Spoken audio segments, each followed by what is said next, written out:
এবার জনমনের প্রশ্নের জবাবে মুখ খুললেন সার্জিস আলম। অন্তর্বর্তী সরকারের নতুন নিয়োগ দেওয়া ৩ উপদেষ্টাকে নিয়ে গেল কয়েকদিন ধরে সামাজিক যোগাযোগ মাধ্যমে চলছে ব্যাপক সমালোচনা ও বিতর্ক। এই বিতর্কে সরকারের সমালোচনায় সরব ছিলেন বৈষম্য বিরোধী ছাত্র আন্দোলনের অন্যতম সমন্বয়ক সার্জিস আলম ও হাসনাত আব্দুল্লাহ। সরকারের সমালোচনায় বৈষম্য বিরোধী আন্দোলনের অন্যতম প্রধান এই দুই নেতার সরব থাকার কারণে রাজনৈতিক মহলগুলোতে বিভিন্ন প্রশ্ন উকি দিয়েছিল। আর সেসব প্রশ্নের মধ্যেই উপদেষ্টা ও নিজের সহযোদ্ধা নাহিদ ইসলাম আসিফ মাহমুদ সহ অন্য সমন্বয়কদের ভেতরকার সম্পর্ক নিয়ে মুখ খুলেছেন বৈষম্য বিরোধী ছাত্র আন্দোলনের অন্যতম সমন্বয়ক ও জুলাই শহীদ স্মৃতি ফাউন্ডেশনের সাধারণ সম্পাদক সার্জিস আলম। জুলাই অভ্যুত্থানে উপদেষ্টা ও সমন্বয়কদের অবদানের কথা স্মরণ করিয়ে সার্জিস বলেছেন, সহযোদ্ধাদের মধ্যে মান অভিমান থাকতে পারে, তবে ন্যায়ের পক্ষে রাজপথের লড়াই সংগ্রাম মিনিটের মধ্যে আবার আমাদের ঐক্যকে শক্তিশালী করবে।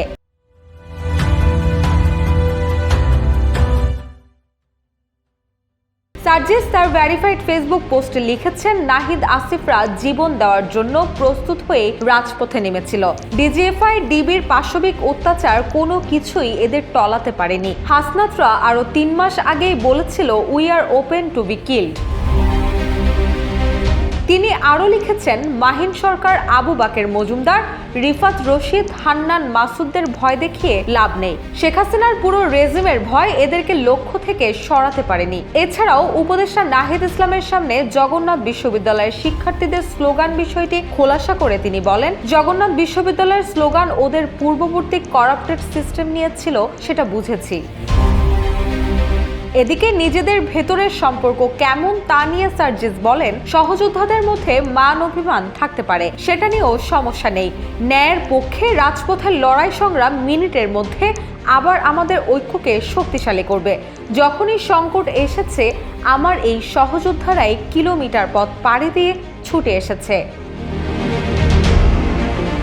এছাড়াও সার্জিস বলেন, কেউ এজেন্ট হিসেবে ভিতরে ঢুকে আসিফ নাহিদদের প্রশ্নবিদ্ধ করার নোংরা প্রচেষ্টা যদি করে, তবে সেটা কখনো সফল হবে না। এই বন্ধন এমনি এমনি তৈরি হয়নি। হাতে হাত রেখে রাজপথে ঘাম ঝরিয়ে, রক্ত ঝরিয়ে, জীবনের মায়া ত্যাগ করে, একসাথে লড়াই করে এই বন্ধন তৈরি হয়েছে।